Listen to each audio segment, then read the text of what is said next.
Hey there, welcome back to another video. This time around, it is my review of the 1989 animated film, All Dogs Go to Heaven. Now, this is one of those films that was a childhood favorite of mine that, just like a large number of these films for me, holds up really well. I had a blast revisiting this film after all these years, and in all honesty, I would say that I have even more appreciation for this film now, because there are certain elements of it and certain aspects of the overall uh, plot or story or some of the characterization that I didn't really necessarily get or didn't fully appreciate when I was younger. So, before I get around to sharing more of my thoughts on this classic film, I would like to give a special shout out to Ryan for requesting this review. And if there's another film, TV show, or topic that you would like to see me discuss in the future, feel free to donate to either my PayPal or to my Patreon. The link to both is in the video description down below, and I will try to get your request as soon as I possibly can.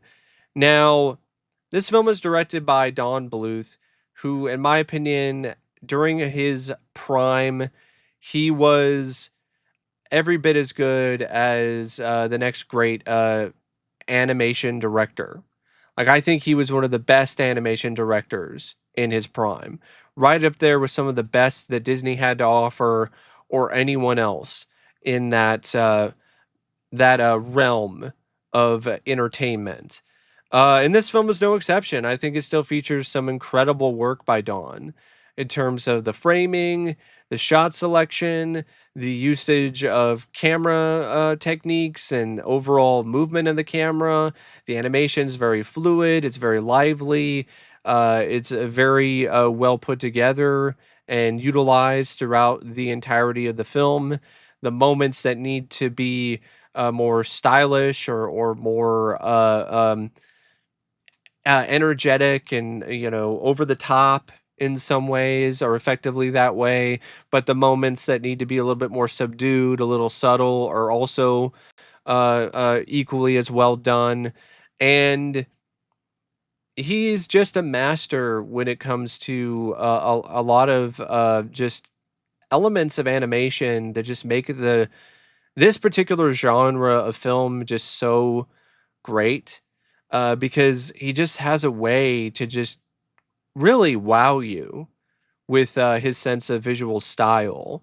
And there's a lot of scenes in this that look really great when it comes to the way that they're showcased in involving their animation. And a lot of it is due to how Don Bluth works as a director. And it's not only something that is impressive visually, it's also impressive in another way, because Don was so flexible that he allowed his voice cast to record in whichever way they felt comfortable. So, for instance, he allowed Burt Reynolds and Dom DeLuise to record their dialogue together. He allowed Vic Tayback and Charles Nelson Reilly to do the same as well.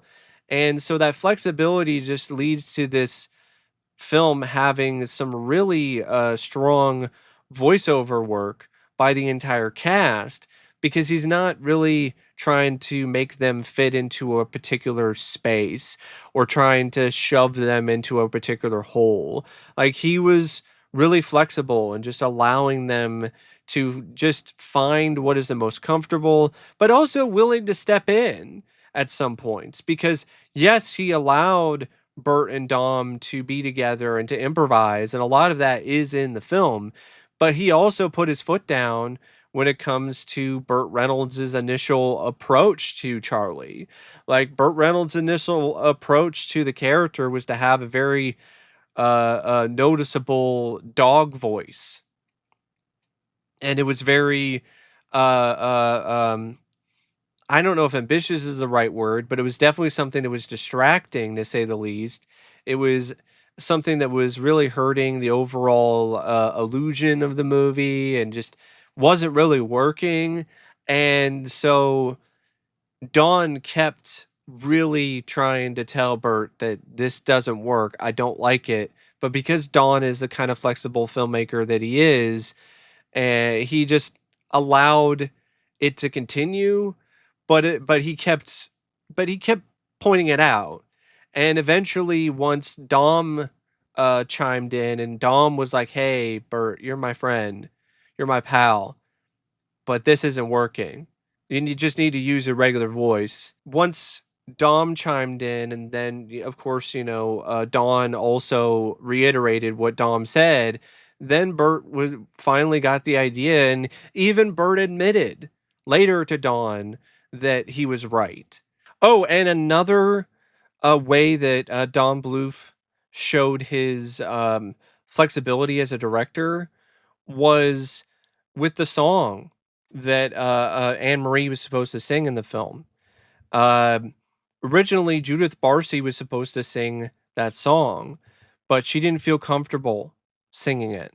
It was something that was just emotionally too upsetting for her. And Don, he was okay with that. He was like, "All right, it's a little too hard for you. You don't want to sing this song. That's fine. I'll get somebody else to sing the song. Don't worry about it." So, for him to be willing to be that flexible overall, that's a sign of a really good director. Now, the screenplay by David N. Weiss, I think for the most part is a really great script. I know it's gotten criticism over the years for its tonal issues, and I honestly feel that in some ways those critiques are justified, but I think they're honestly critiques that are about the wrong thing. Because a lot of the critiques I see are about the darker elements or the grittier aspects of the script, and I don't really think those are the moments that are out of place. It's the moments that are clearly an instance of the writers trying to work around the censors or the MPAA, or trying to lighten things up.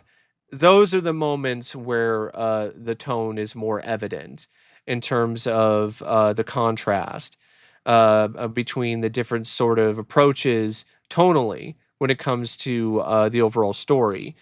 But the plot itself, I really like. I like the way that it introduces Itchy and Charlie during a dog pound breakout scene where Itchy breaks him out of the dog pound.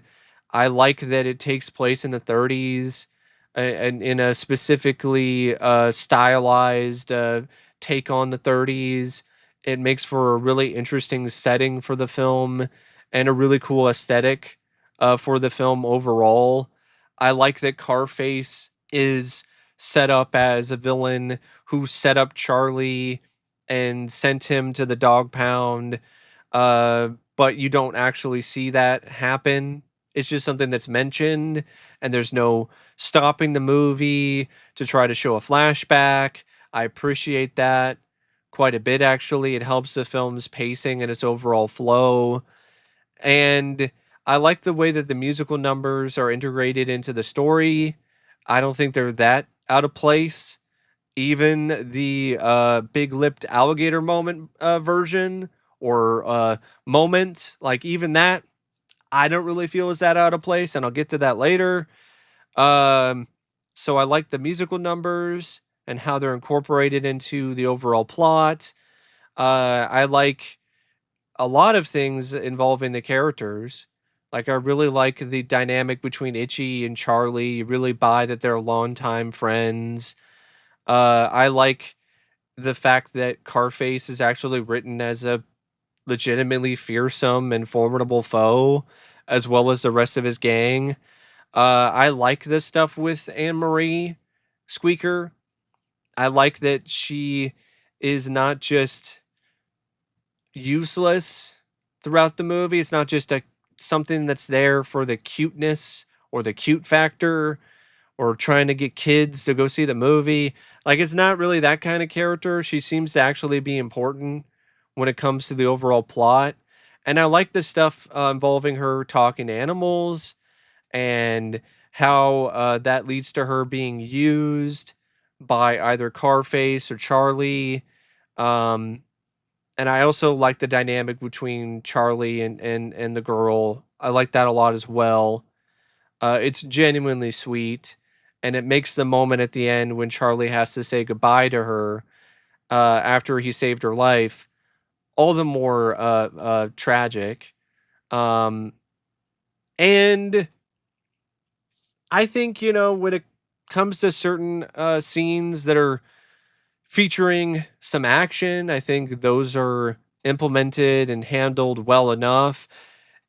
And I also really like, for the most part, the comedy when it is there. I think it's something that is fitting and rather witty, especially when it comes to the different back and forths between Itchy and Charlie, or the dynamic between Charlie and Squeaker. The only issues I really have with the script are very minor, and they really are just tonal issues. And it's not the dark scenes, because I actually really like those scenes. I love the nightmare scene when Charlie is having a nightmare about going to hell. It's striking visually, it's intense, but that's what it needs to be. It's a scene about him going to hell. It's the moment when he's starting to get some serious realization that maybe he is going down the wrong path in his life, or his afterlife in this moment. Um, and speaking of the afterlife, I also really like that, and the way that that's handled in this script. I think that's really cool. The way that heaven is set up, and how all dogs go to heaven because they're all loyal and kind. But then there's some questions about Charlie, and then how he uses his watch, which is representing his life, and he steals it, distracts the dog that's in heaven, and then turns the clock back, and that's how he's able to come back to life. I like that a lot. I also like the way that Itchy reacts to Charlie when he comes back. It's very realistic. It's not just like, oh, everything's all hunky dory and normal. Like, no, he's terrified and freaked out. And I just like a lot of different elements of this script. um how different Charlie is from Carface when it comes to the way that he interacts with the patrons at the casino, and just people in general, or other dogs in general, and how his character evolves throughout the course of the story. How he starts out as a more self-centered dog, who then eventually is willing to sacrifice his own life to save the girl, Anne Marie. Um, and the darker elements of the script, I think they just provide an interesting contrast to things, and just make the film all the more interesting, and make it all the more unique. Like the stuff with Carface, and how he's dispatching people with piranhas, or the other darker aspects of the overall story. Even the alligator's lair, with it being like made out of bones, and how the alligator is involved in the film's finale, and it's insinuated that he ate Carface. So like, there's a lot of elements of this that, yeah, they're a bit dark. I mean, the girl is even an orphan, by the way. But to me, it just adds to the movie. It doesn't detract from it like it does for other people. What detracts from the film is the moments where the darker edge was clearly messed with by either the writer, or by other people after the test screening, because there's a longer version of the nightmare scene that exists, but it was cut down because it was too scary and too intense for the younger viewers and the audience at the test screening. And there were some other elements that were toned down. I mean, you can tell. I mean, there's one scene early on where I think it's when Charlie went to heaven, and he's talking about Carface, and he clearly says "damn," but they dubbed in something else or just cut out that line altogether. Um, and apparently, Don had a full unedited version of the movie. He had picked it up when he went to Ireland, and he took it back home with him, and he put it in a safe. But some jerk off stole it, and it hasn't been seen since. So that really sucks because Don wanted to actually get the producers of this to release the director's cut, the unedited version of this movie. And that's why he took the print home with him. And then some jerk stole it. I know that there's like an extended version of the nightmare scene that exists, but it's not available to the public. And it's a shame. I would love to see the unedited version of this movie. I really would. Because that's the problem. It's the moments where you can clearly tell that it was toned down. Like when a killer is using a laser gun and he's shooting at Charlie and Itchy in one scene. That doesn't make any sense that they have a sci-fi Flash Gordon laser gun, but it's there because we can't have them shooting a gun because of the rating. If Don Bluth was just allowed to have the Tommy gun being used there, he probably would have done that. And I think that would have been fine. I think they should. I think Don Bluth and the overall production company, they should have just been okay with a PG rating. Like, why? Why did it have to be G anyway? Just go for a PG. Like, it's not like it's gonna affect the box office that much. I wouldn't think. I mean, it's a PG. Like, it's not like it's gonna really change the demographic or the younger audience that considerably. But they went the direction that they went with it, and that's why you have these moments that really stand out when it comes to the tone. I don't even think the King Gator sequence is that bad. I don't even think it's out of place either, and I don't even think it's that random. Uh, I have always been annoyed with the meme that's associated with this film, the big lipped alligator moment that was popularized by Nostalgia Chick and the Nostalgia Critic because it doesn't fit. It's not something that's fair to this script or this overall film. It's not that random and out of place to have a singing alligator in a musical. Also, the film takes place in New Orleans. It's not that out of place to have an alligator in a movie that takes place in New Orleans. And it's also not a moment that just shows up and then is never really mentioned again.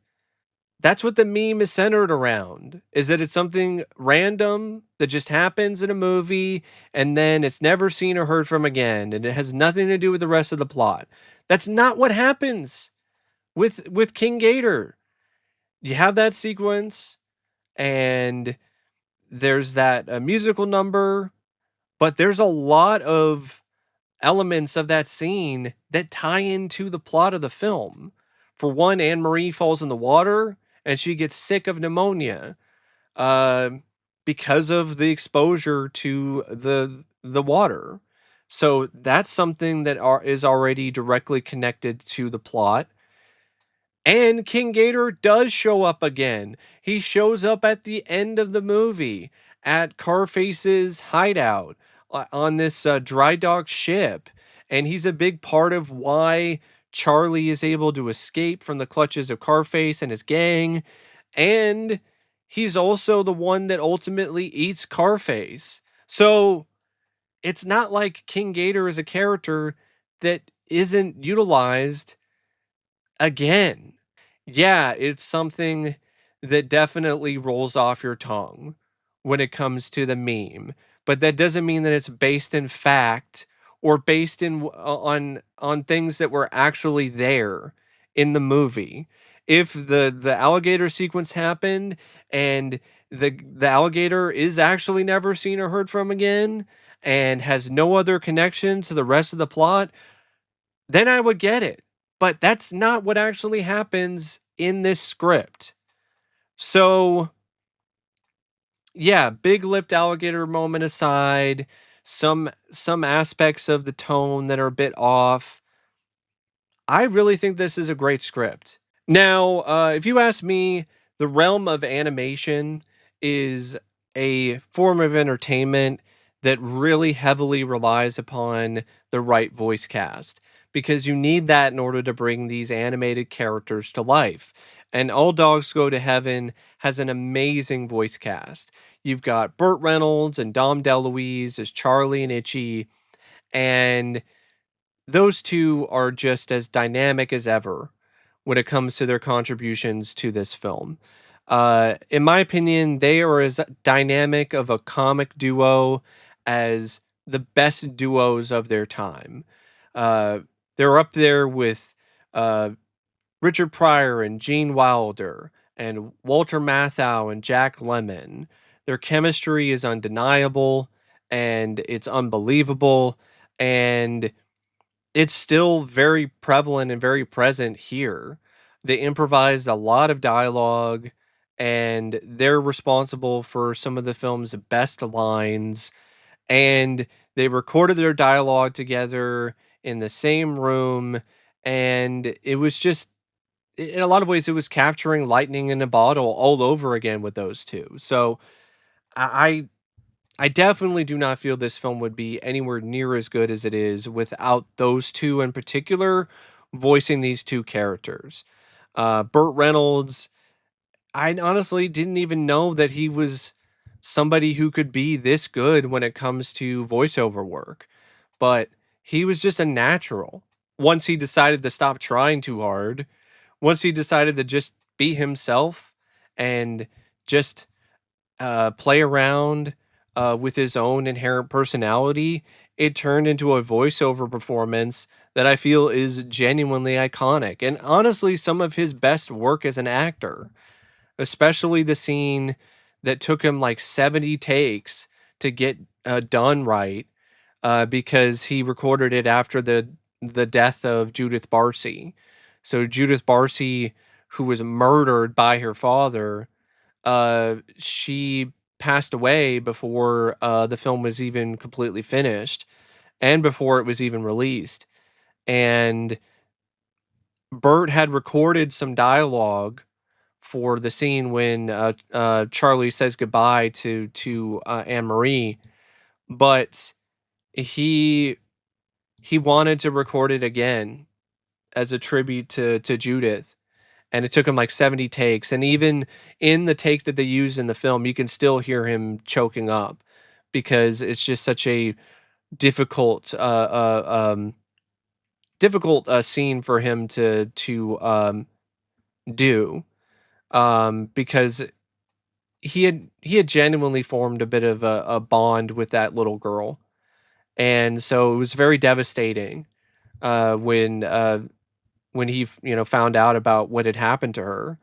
And so he just really wanted to do a heartfelt tribute to her by, doing the line again. And he had her dialogue in his headphones while he was doing that. And he was looking at a photo of her in the recording booth.